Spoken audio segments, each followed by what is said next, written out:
plaži, lagano završavamo naše šrilankansko putešestvije.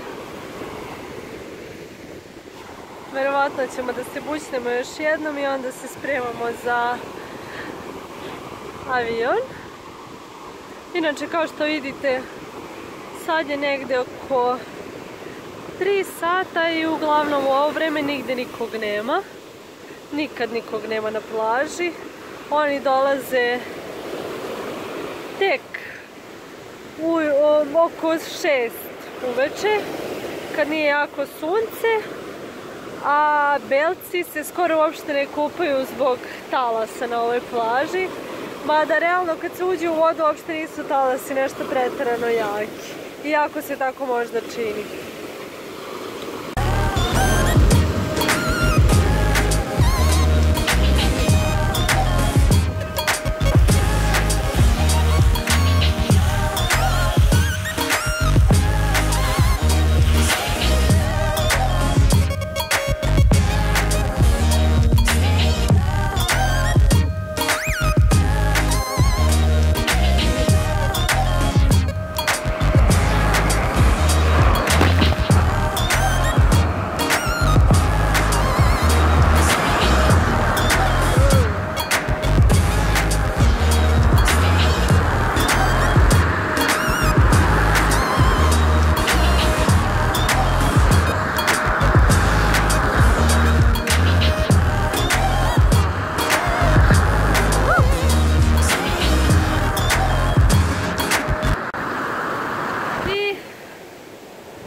Došlo je vreme da se pozdravimo. Da kažemo goodbye to ocean. Goodbye ocean. Goodbye ocean, yeah.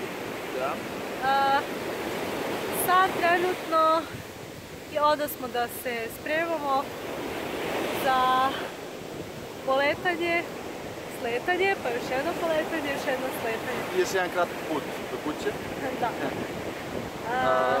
I šta da vam kažem? Čekajte blog post.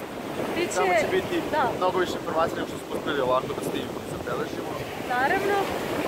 Naravno, napravit ćemo jedan video kao što smo radili za Pargu. Da, samo za Šrilanku. Da. I kad se malo slegnu utisci... Malo više, 5-6 dana. Sigurno, da.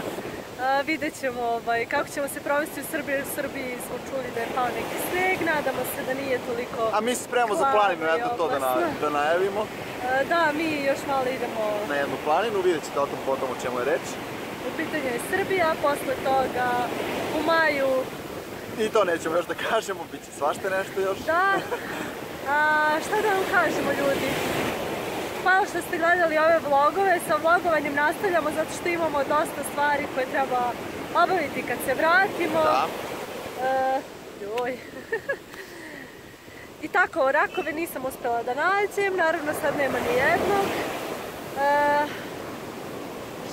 To je to, eto, ostaje još da vas pozdravimo i čao ljudi! Vidimo se u avionu. Ćao!